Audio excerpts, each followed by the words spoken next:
வாங்க குழந்தைகளே, போன கதையில் கடவுள் எல்லாவற்றையும் படைத்துவிட்டு ஓய்வு எடுத்தார். எல்லாவற்றையும் நோக்கினாராம். அது மிகவும் நன்றாய் இருந்துச்சாம்.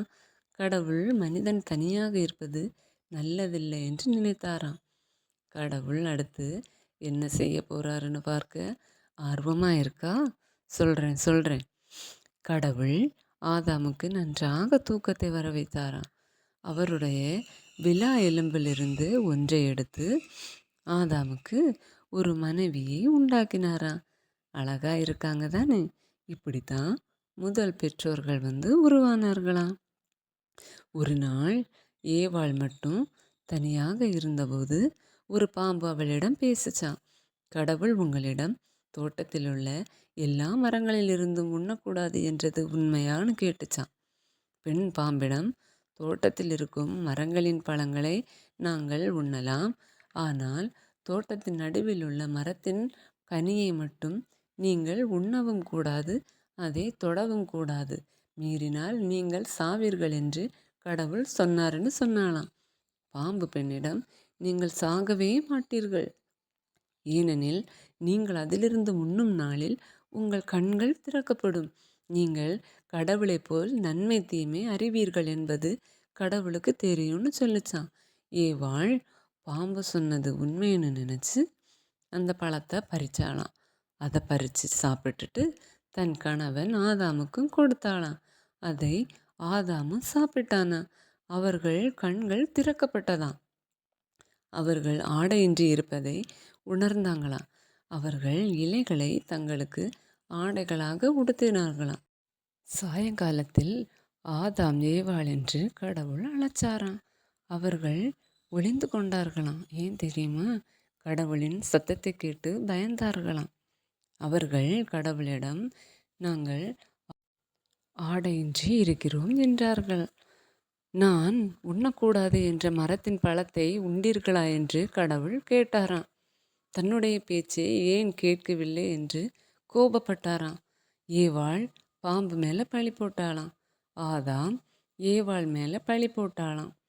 அவர்களை கடவுள் தண்டிச்சாராம். எப்படின்னு தெரியுமா? கடவுள் பாம்புக்கும் மனிதனுக்கும் ஒரு பிரிவினையை உண்டாக்கினாராம். பெண் மகப்பேறின் வேதனையை மிகுதியாக்குவேன்னு சொன்னாராம். ஆண் பழத்தை உண்டதனால் அவன் பொருட்டு நிலம் சபிக்கப்பட்டுள்ளதாம். எனவே அவன் தன்னுடைய வாழ்நாள் முழுவதும் உழைத்தே உண்பான் என்று சபிச்சாராம். கடவுள் மனிதனை பார்த்து, நீ மண்ணா இருக்கிறாய், மண்ணுக்கே திரும்புவாய் என்றாராம். கடவுளுக்கு கீழ்ப்படியாததால் ஏதேன் தோட்டத்திலிருந்து அவர்களை கடவுள் துரத்தினாராம்.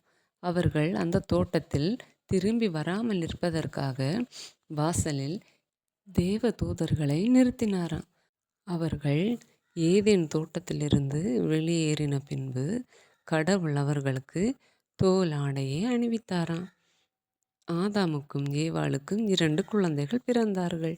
முதல் மகன் பெயர் காயின். அவன் விவசாயம் செய்கிறவனானான். 2ஆம் மகன் ஆபேல். அவன் ஆடுகளை மேய்க்கிறவன் ஆனான். ஒரு நாள் காயினும் ஆபேலும் கடவுளுக்கு காணிக்கை கொடுத்தார்கள். காணிக்கை என்றால் அன்று எரிபலியை தான் காணிக்கை என்று சொல்வார்கள்.